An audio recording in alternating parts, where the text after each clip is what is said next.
¿Qué tal? Bendiciones. ¿Me escuchan bien, verdad? Sí, escuchamos bien. ¿De dónde nos hablas? Oh, desde Estados Unidos. Desde Estados Unidos. Sí, ¿en qué te puedo ayudar? Sí, era solo una pregunta que siempre le he querido hacer. Tengo buena redundancia. Yo soy cristiano evangélico, no Ok. denominacional. No soy, obviamente, católico romano. La pregunta es, según las escrituras, ¿cómo o qué necesita la persona para obtener la salvación del alma? La salvación del alma, bueno, Cristo dice, no todo aquel que me dice Señor, Señor entrará al reino de los cielos, sino aquel que hace la voluntad del Padre mío, hacer la voluntad del Padre celestial. Solo eso necesitamos, ¿verdad?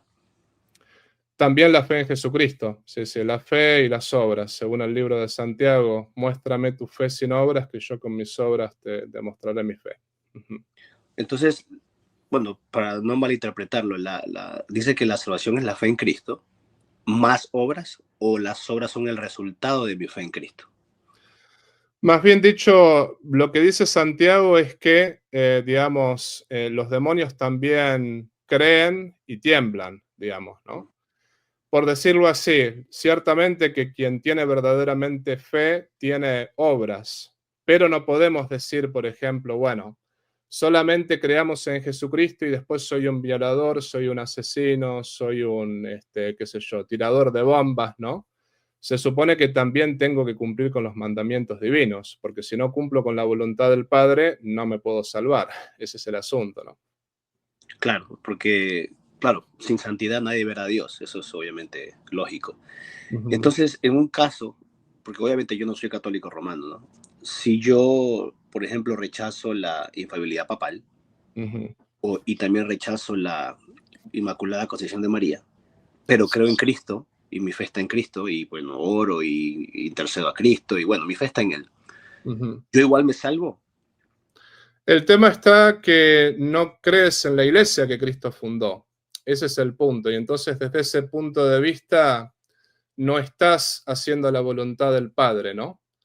Yo puedo, por ejemplo, y acá te voy a explicar un poco lo que ya creo que sabes que enseña la Iglesia Católica, pero por ejemplo, nadie se puede salvar sin Cristo y sin la Iglesia, pero por este motivo, porque Cristo quiso fundar una iglesia. Si Cristo no hubiese querido fundar una iglesia, desde ese punto de vista podrías salvarte de otra manera, digamos, ¿no?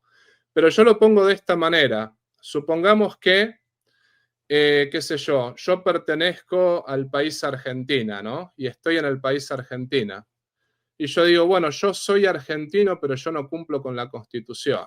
Y bueno, viene la policía y me mete preso porque al no cumplir con la Constitución, ciertamente que voy a terminar en la cárcel por no haber, digamos, seguido lo que es la ley, ¿no? En cuanto tal. Entonces, Cristo dice, no todo aquel que me dice Señor, Señor, entrará al reino de los cielos, sino todo aquel que sigue la voluntad de mi Padre, ¿no? Entonces, la voluntad de Cristo fue fundar una iglesia. Desde ese punto de vista, si tú tienes ignorancia invencible, porque ahí hay dos cosas, ¿no? Por una parte, la persona que sabe que la Iglesia Católica es la verdadera y aún así no se quiere convertir, ¿no? Si tú supieras o al menos tuvieses la duda de que la Iglesia Católica es la verdadera, ¿no? Si tienes la duda o sabes y no te quieres convertir, en ese caso no te puedes salvar, ¿no? Ahora, si tienes ignorancia invencible, la persona, te pongo un ejemplo no de un cristiano, sino de un musulmán que está en Arabia Saudita, ¿no? Ese musulmán no sabe que existe Cristo, que existe la iglesia, no sabe absolutamente nada. Sin embargo, es fiel a su conciencia. Siendo fiel a su conciencia, es fiel a Cristo y es fiel a la iglesia, porque él no dudaría un segundo en convertirse al catolicismo si conociera la verdad, ¿no? No abraza la verdad porque no la conoce. Bueno, eso se aplica a un musulmán, a un judío o a cualquier otra persona, a ti también, pero donde la persona tiene las dudas si la Iglesia Católica es la verdadera o, por ejemplo, dice, yo sé que la Iglesia Católica es la verdadera y no me quiero convertir. Entonces, en ese sentido, no puede salvarse. Ok, entonces, bueno, básicamente lo que yo puedo percibir y entender de la explicación que me acaba de dar, es que prácticamente la salvación del alma de la persona está en Cristo, obviamente, la fe en Cristo, y en la iglesia. Porque si yo no creo en la iglesia, como usted menciona, dice que Cristo fundó, entonces, pues, técnicamente estoy desobedeciendo a Cristo. Exactamente.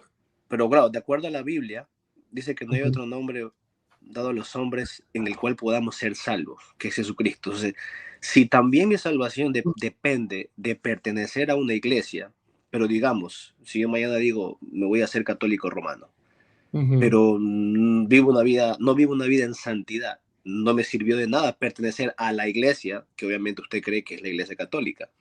Yo tengo entendido que por tener mi fe en Cristo, al yo poner mi fe y poner mi vida y negarme a mí mismo y tomar mi cruz, como dice la Biblia, en ese momento soy parte de la iglesia. No por pertenecer a una institución en específico, yo soy parte de la iglesia por simplemente tener mi fe y dedicarme o dedicar mi vida, vivirla para Él, para hacer sus mandamientos, como usted bien mencionó, que eso estamos de acuerdo.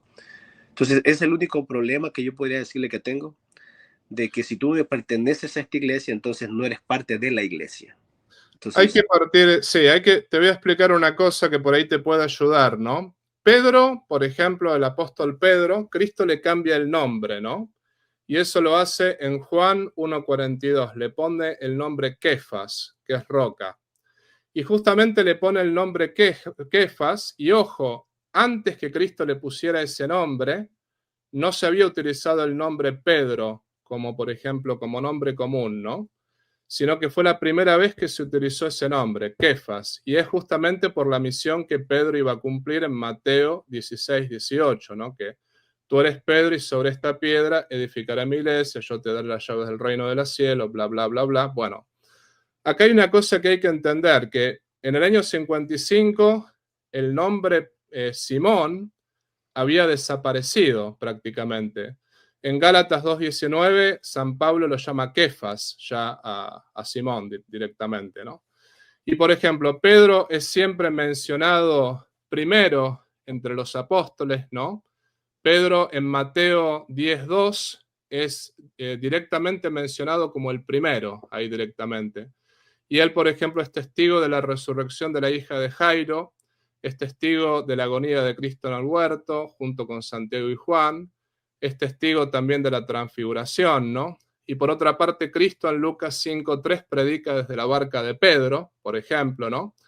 Lo mismo si vamos a Lucas 22:32, ahí podemos decir que Cristo delante de los apóstoles le dice a Pedro, tú una vez convertido, confirma a tus hermanos. Se entiende, confirma a tus hermanos en la fe, ¿no? Lo mismo en Lucas 24:34, podemos decir que Cristo se le aparece primero a Pedro antes de aparecerse al resto de los apóstoles, ¿no? Y podemos, por ejemplo, mencionar que en Juan 21:15-17, Cristo dice, apacienta mis corderos, apacienta mis ovejas, apacienta mis corderos. Entonces, desde ese punto de vista, Juan 10, ¿a qué se refiere con corderos, ovejas? Al rebaño de Cristo. Y justamente Pedro ejerció esa función desde el inicio, por ejemplo, en los Hechos de los Apóstoles, ¿no? Pedro es el primero que predica el discurso de Pentecostés, ¿no? El primero que predica el discurso de Pentecostés. Después es el que convierte 3.000 personas allí, es el que dispone la elección de Matías, es el que dispone la elección de los diáconos, entre ellos Esteban. Después es aquel que llama al primer pagano a la Iglesia Católica, el centurión Cornelio, se convierte al primer pagano, ¿no? El primero que habla ante el Sanedrín, el primero que, por ejemplo, habla también en el sínodo, en el concilio de Jerusalén, ¿no? Como que Pedro ejerció todo esto que Cristo le había confiado, y también sus sucesores. Por ejemplo, si hablamos, por ejemplo, del Papa Clemente, del obispo Clemente, digamos, romano, cuando hubo un problema en Corinto, que estaba el apóstol San Juan vivo, ¿no? ¿Quién resolvió ese problema entre los presbíteros, entre el obispo y también, por ejemplo, entre la gente de allí? Lo resolvió el obispo de Roma, el Papa Clemente. Lo mismo si vamos al caso San Ireneo, y San Ireneo estamos hablando de los años 150, 200, ¿no? Cuando hubo un problema con los obispos de Asia, ¿no? Que justamente los obispos de Asia querían celebrar la Pascua en cualquier otra parte, o más bien dicho, de cualquier otro modo, el obispo de Roma, el Papa Víctor, los quería excomulgar y San Ireneo le manda justamente una carta diciendo no los excomulgues tan rápido, espera un poquito, ¿no? Y podemos también, por ejemplo, mencionar otras cosas, pero también Cristo, una de las cosas que le dijo a los apóstoles es, quien a vosotros escucha, a mí me escucha, ¿no? Entonces, no es solamente, con todo lo que acabamos de decir, ¿no? No es solamente creer en Jesucristo, es creer también en la iglesia que él fundó, porque acá también San Cipriano, del año 200, ¿no? Una de las cosas que dice San Cipriano es, en De Unitate Ecclesiae, quien no guarde esta unidad de Pedro, va a creer que mantiene la fe. Quien se separa de la cátedra de Pedro, sobre el que fundó la iglesia, ¿puede confiar que está en la iglesia? Entonces, bueno, yo entiendo todo lo que me estás diciendo, pero yo no puedo creer que solo sea la fe en Jesucristo, ¿no? Yo creo que también hay que creer en la iglesia que él fundó, porque eso fue lo que él mismo mandó, por otra parte, ¿no? Bueno, lo digo que, bueno, por todo lo que escuché, usted me llamó la atención algo poderosamente. Dice que Jesús le cambió el nombre a Pedro. Por lo que yo leo en las escrituras, no dice que le cambió el nombre, dice que le puso por sobrenombre el término Pedro.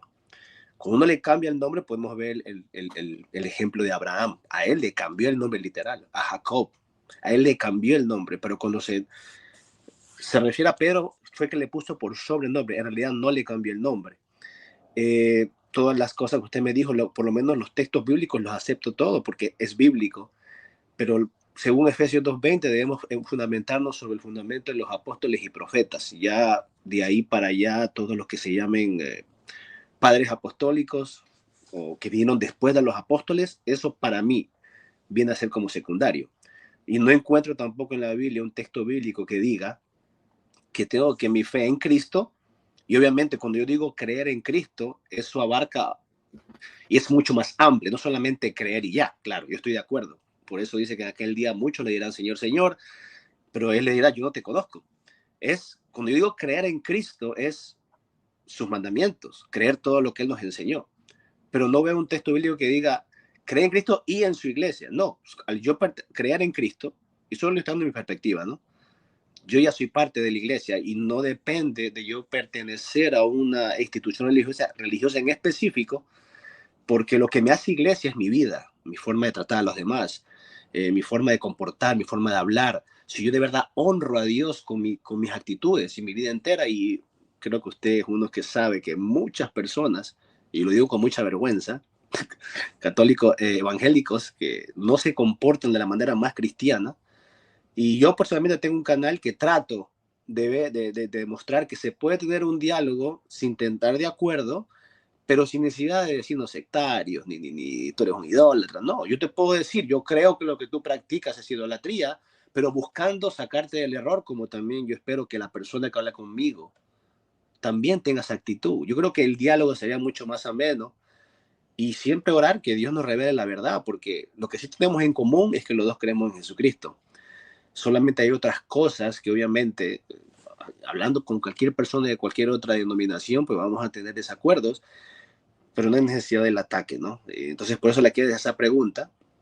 Y obviamente todo lo que usted me dijo, yo lo conocía, pero obviamente bajo mi perspectiva es que mientras yo tenga mi fe en Jesucristo y trate de tomar mi cruz y cumplir sus mandamientos, pues yo soy parte de la iglesia, esté donde esté, y por eso me garantiza mi salvación, ¿no? Eso, no más Sí. gracias. Mira, ante todo te agradezco por ser respetuoso. Yo estoy totalmente de acuerdo contigo. Tú no eres un sectario como, por ejemplo, lo pueden ser otros, ¿no? En tu caso, yo al sectario lo califico como el anticatólico, sobre todo, ¿no? En tu caso pienso que está cerrado, ¿no? Pero sin embargo, estás cerrado tú. Sin embargo, yo te respeto como persona y me caes muy bien. En cuanto al trato, me parece que tienes muy buen trato. Yo estaría en desacuerdo con que Cristo no le cambió el nombre, porque San Pablo lo llama Kefas, no lo llama más Simón. De hecho, eso está en 1 Corintios 15:5, 2 Gálatas 2:19. Le cambió el nombre y le cambió el nombre justamente por la misión que tenía. Pero hay varias cuestiones que resolver acá, ¿no? Porque, por ejemplo, tú me citas la escritura, perfecto, pero, por ejemplo, hay dos cosas que yo, si no recurrimos a la Iglesia Católica, ¿no? Hay dos cosas que yo, por ejemplo, tengo la dificultad de resolver, ¿no? Y al menos ninguna persona evangélica o ninguna persona protestante me pudo dar una respuesta, digamos así, oportuna, ¿no? Por ejemplo, ¿cómo demostramos que la Biblia es palabra de Dios sin recurrir a la Iglesia Católica? O, por ejemplo, ¿cuál era la institución o cuál era la iglesia que, digamos, que existía en tiempos de Jesucristo si no era la Iglesia Católica? Yo tengo todo un tratado mostrando que Constantino no fue el fundador de la Iglesia Católica. No quiero llegar a ese punto por el momento porque si no podríamos estar 2 horas, ¿no? Escribí 40 páginas mostrando que eso no es así, digamos, ¿no? Pero bueno, eso es otro punto. A lo que yo voy, ¿no? No vayamos tanto a lo de la iglesia, porque la iglesia es algo que tú no aceptas. Siendo cristiano no denominacional, entiendo que no perteneces a ninguna iglesia ni perteneces a ninguna institución. Entonces, por lo tanto... No, sí me congrego, solo para dejarlo claro. Sí me congrego en una iglesia que es no denominacional, cristiana Ok, evangélica. no denominacional, perfecto. Pero vayamos al tema de la escritura. ¿Cómo resolvemos que la Biblia es palabra de Dios, por ejemplo, y sin recurrir al texto que siempre recurren, ¿no? 2 Timoteo 3:16. Ahí ese texto es complicado, ¿por qué? Porque dice, toda escritura es inspirada por Dios, bla, bla, bla, bla. Está bien, pero el Apocalipsis no fue escrito todavía, tampoco fue escrito, digamos, las cartas de San Juan. Y también al inicio la iglesia tenía dudas, por ejemplo, sobre el pastor de Hermas, sobre el libro de Enoch, sobre el libro de los jubileos, sobre el testamento de Leví, sobre el libro de María Magdalena, sobre el libro gnóstico de Tomás. Entonces la pregunta es, ¿cómo sabemos que la Biblia es palabra de Dios? ¿Cómo lo podemos saber? Ok, me imagino que la pregunta viene, ¿cómo yo sé que la Biblia es palabra de Dios sin tener a la Iglesia Católica, ¿verdad? Esa es la pregunta. Claro, exactamente. Bueno, obviamente hay que ser sinceros, ahí tiene que haber un gran grado de fe, obviamente. Y obviamente también otra prueba que yo podía darle es mi vida, ¿no? Nadie puede decir que algo es cierto si no lo ha comprobado o no lo ha probado. Yo trato de vivir lo que ese libro dice y pues todo lo que dice ahí se cumple, es verdad, esa es una. Y segundo, obviamente cuando uno lee los libros de la Biblia, los que son considerados canónicos, obviamente, yo entiendo que la Biblia católica tiene más libros que la Biblia evangélica. Hay un testimonio interno y solamente una persona apasionada de verdad, que de verdad le interesa y que estudia a profundidad las escrituras, pues va a verlo. No voy a usar el texto que usted me dijo, obviamente, de Timoteo, pero hay muchos otros textos que me dicen a mí que es palabra de Dios. Por ejemplo, en Juan dice, estas palabras son ciertísimas, se han escrito para que creáis. Ese es un argumento que dice para qué está la escritura. Primera de Corintios, no penséis más allá de lo que está escrito, no vaya a ser que algunos de ustedes se envanezcan unos con otros. Cuando uno piensa más allá de lo que está escrito, la Biblia dice que te puedes envanecer. Y la de Primera de Pedro, tenemos la palabra profética más segura. Cuando dice tenemos, obviamente yo interpreto que es ellos, los apóstoles, y eso compagina perfecto con el texto que ya le di de Efesios 2:20. Nuestro fundamento y donde debemos edificarnos es en los apóstoles y profetas. Todo lo demás, obviamente, mi humilde opinión, es secundario. Son opiniones, se pueden aceptar, nos pueden ayudar, como no nos pueden ayudar. Entonces, si los apóstoles mismos dicen que ellos tienen la palabra profética más segura, independientemente si algunos libros no se habían escrito, él ya dijo que ellos tienen la palabra profética más segura. Y yo creo que cuando Dios inspiró eso, porque Pedro lo aclara, que la escritura no vino por pensamiento humano, sino que los santos hombres de Dios fueron inspirados por Dios, para que la gente sepa que lo que ellos escribieron no es de ellos. Y obviamente Pedro corrobora las cartas de Pablo, Pablo corrobora las cartas de Pedro. Y bueno, esa es la mejor manera rápida, porque como usted dice, podríamos tener, es un tema muy interesante hoy y podemos Sí, estar horas acerca de eso. sí, te voy a decir algo. Justamente cuando Pedro escribió, por ejemplo, el libro del Apocalipsis, las cartas de San Juan no habían sido escritas, o sea que Pedro a qué libros, a qué escritura se refería, ¿no?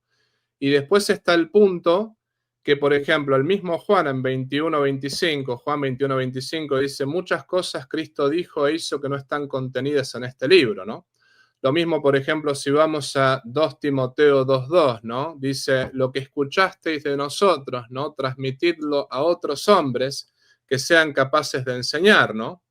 Lo mismo si vamos al caso 1 Tesalonicenses 2:15, ¿no? Ahí dice, os alabamos hermanos porque habéis acogido nuestras palabras no como palabra de hombres, sino palabra de Dios. Y justamente está hablando de que hablaban oralmente, ¿no? No que escribían, ¿no? Lo mismo dice 2 Tesalonicenses 3:16, dice, os recomendamos, hermanos, que os alejéis de todo hermano que no vaya según las tradiciones que heredaron de nosotros, ¿no?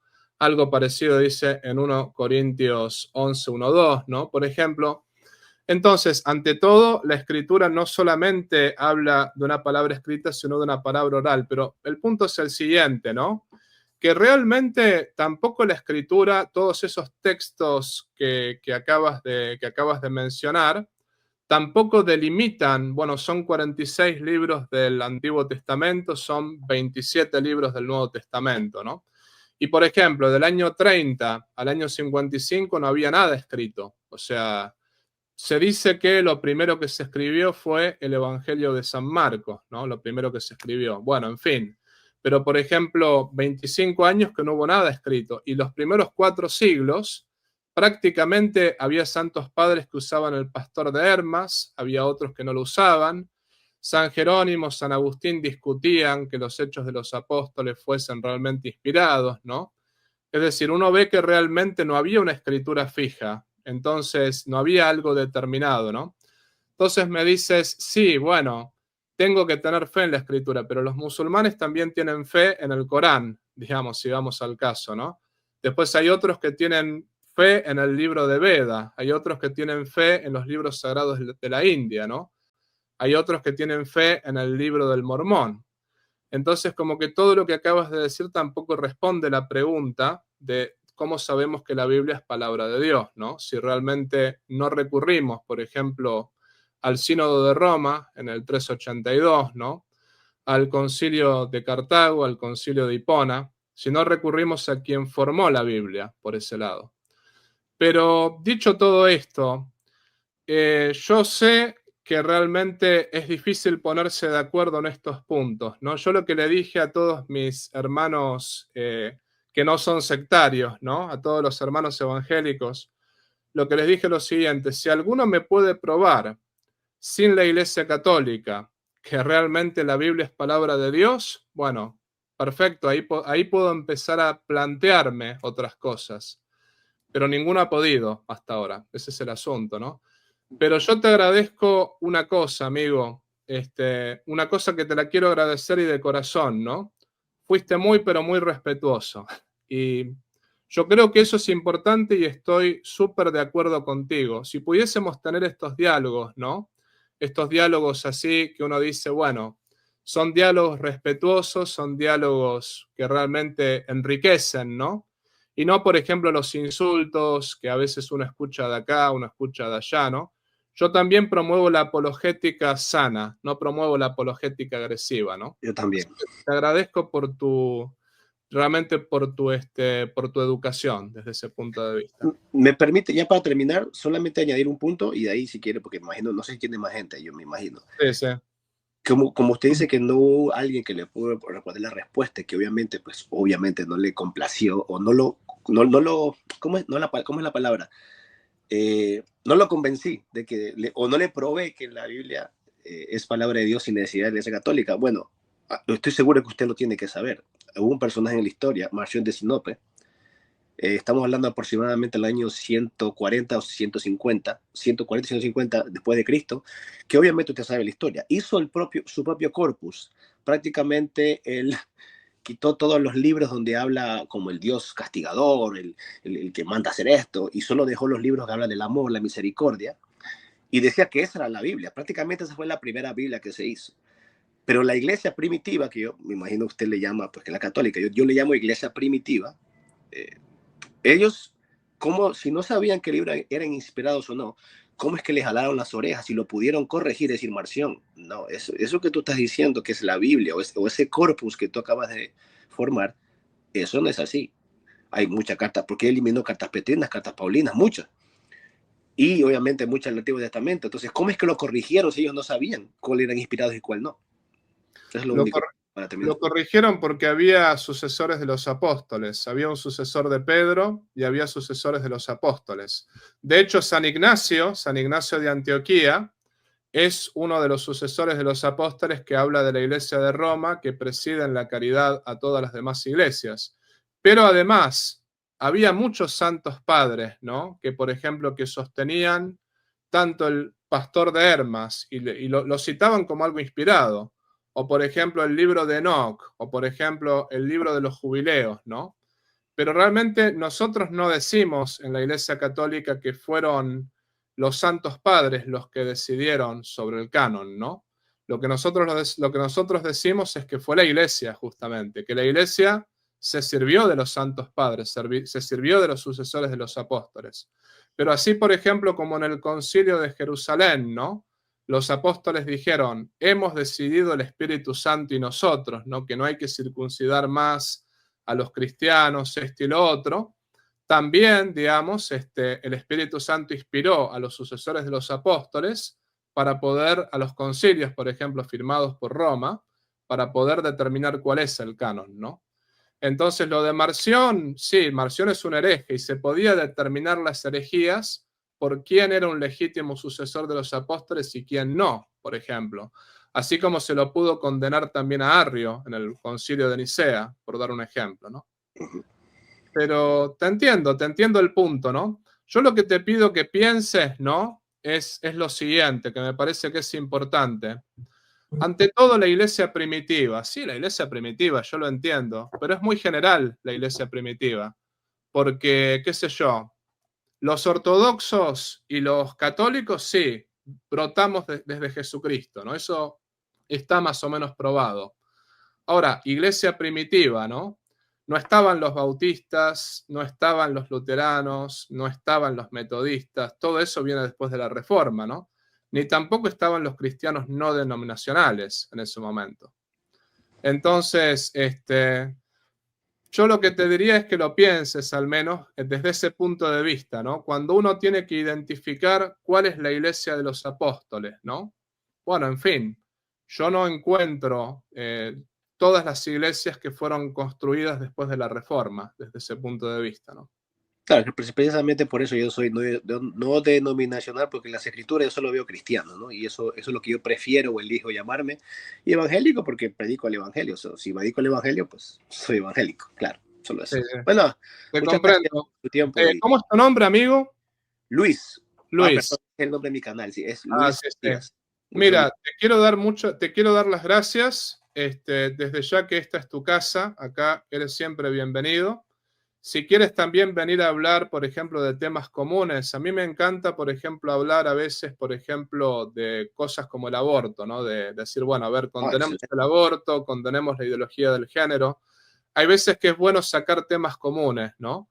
Y hay veces que es bueno debatir este tipo de cosas, ¿no? Pero yo te agradezco muchísimo porque la verdad se probó, y yo creo que la gente es bueno que lo vea, ¿no? Se probó que se puede conversar sin faltar al respeto, ¿no? Claro. Así que, Luis, mil gracias, ¿no? Mil gracias por haberte conectado y rezamos el uno por el otro, ¿no? Dios te bendiga.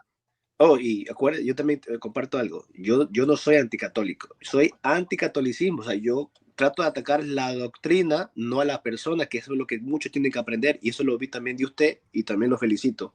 Que se mantenga en esa línea. Hasta luego. Muchas gracias. Chao, chao. Bendiciones. Bye bye. Bendiciones.